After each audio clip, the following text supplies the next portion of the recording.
माधव की जान पर बनाया है खतरा क्योंकि उसे लगी है एक गोली। जी हाँ दोस्तों, हम बात कर रहे हैं टीवी सीरियल ये रिश्ता क्या कहलाता है के बारे में, जहां आने वाले एपिसोड में काफी ज्यादा हाई वोल्टेज ड्रामा होने वाला है। आने वाले एपिसोड में आप देखेंगे कि दादिसा अरमान से उसके डिसीजन के बारे में सोचने के लिए कहती है, जिसके बाद अरमान उन्हें जवाब देता है कि अगर मुझे घर वालों की इज्जत खराब करनी ही होती तो मैं सीसीटीवी फुटेज लेके सीधे जज साहब के पास जाता और संजय पूर्वासा का कैंसिल लाइसेंस करवा देता। जिसके बाद वो कहता है कि अभीरा ने ही उसको प्यार का मतलब समझाया है और ये भी बताया है कि दूसरों के साथ बुरा नहीं करना चाहिए।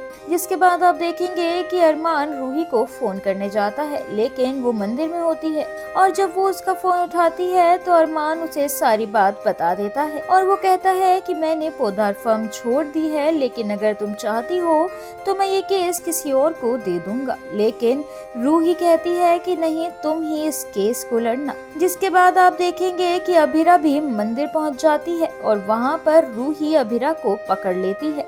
जिसके बाद वो अभीरा से काफी ज्यादा आर्ग्यू करती है और उसे अरमान के प्यार को पहचानने के लिए कहती है और वो उसको बताती है कि अरमान ने तुम्हारे प्यार के लिए क्या कुछ नहीं किया और उसने पोधार फर्म भी छोड़ दी है। जिसके बाद अभीरा सीधे अरमान के पास जाती है, जहां अरमान उसे कुछ बोलने ही नहीं देता और सब कुछ खुद ही बोलता रहता है।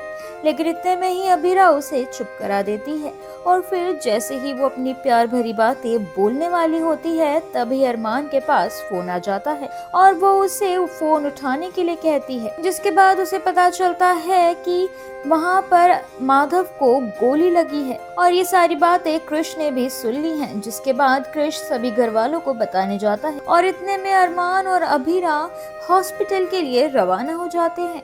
वहीं आगे आप देखेंगे कि जब क्राइम सीन पर पहुंचकर अभीरा और अरमान माधव को ढूंढने की कोशिश करते हैं तो वहां उनको वो नहीं मिलता।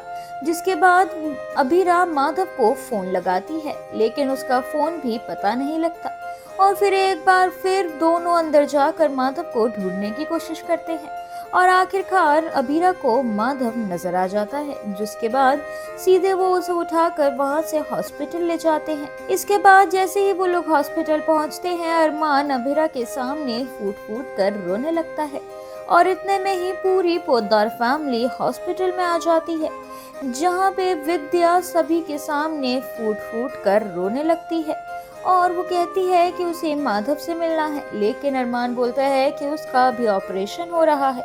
जिसके बाद विद्या और भी ज्यादा रोने लगती है और सभी को कुछ न कुछ समझाने की कोशिश करती है और कहती है कि शादी में गलती सिर्फ और सिर्फ मेरी ही है और मेरी ही वजह से माधव जी का आज ये हाल है। वहीं आगे आप देखेंगे कि एक नर्स हॉस्पिटल में से बाहर आती है और कहती है कि उसे बी नेगेटिव ब्लड की जरूरत है। जिसके बाद सभी लोग जगह जगह फोन करके बी नेगेटिव ब्लड ढूंढने की कोशिश करते हैं, लेकिन किसी को भी वो खून नहीं मिल पाता। ये जानने के बाद अरमान और बाकी सभी घर वाले काफी ज्यादा परेशान हो जाते हैं। लेकिन इतने में ही अभीरा वहां आती है और वो उनको बताती है कि उसका ब्लड ग्रुप भी बी नेगेटिव है। लेकिन आगे सीरियल में एक और ट्विस्ट आने वाला है, क्योंकि अभीरा भी माधव को खून नहीं दे सकती क्योंकि उसका प्लेटलेट काउंट बहुत कम है, जिस वजह से कोई जेनेटिक प्रॉब्लम सामने आ रही है। इसके बाद आप देखेंगे कि अभीरा भगवान के सामने खड़ी है और वो भगवान से कह रही है कि आपने मुझसे मेरी मम्मा भी छीन ली और जब मेरे को एक नए पापा मिले तो आप मुझसे उन्हें भी छीन रहे हो और ये बहुत ही गलत बात है। वहीं दूसरी तरफ अरमान के पास फोन आता है और उसको पता चलता है कि ब्लड के लिए डोनर मिल गया है और वो डोनर 1 घंटे में हॉस्पिटल आ जाएगा। जिसके बाद वो आर्यन और चारू से अभीरा को रोकने के लिए कहता है क्योंकि उसकी तबीयत ठीक नहीं है।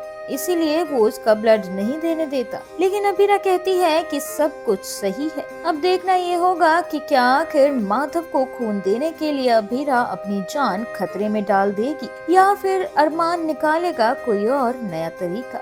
ये तो अब देखना होगा टीवी सीरियल ये रिश्ता क्या कहलाता है कि आने वाले एपिसोड में ही, जिसमें कहानी होने वाली है और भी ज्यादा इंटरेस्टिंग। टीवी सीरियल ये रिश्ता क्या कहलाता है से जुड़े और इंटरेस्टिंग अपडेट्स पाने के लिए stay tuned to Mayapuri cut और चैनल को सब्सक्राइब करना बिल्कुल भी न भूलें।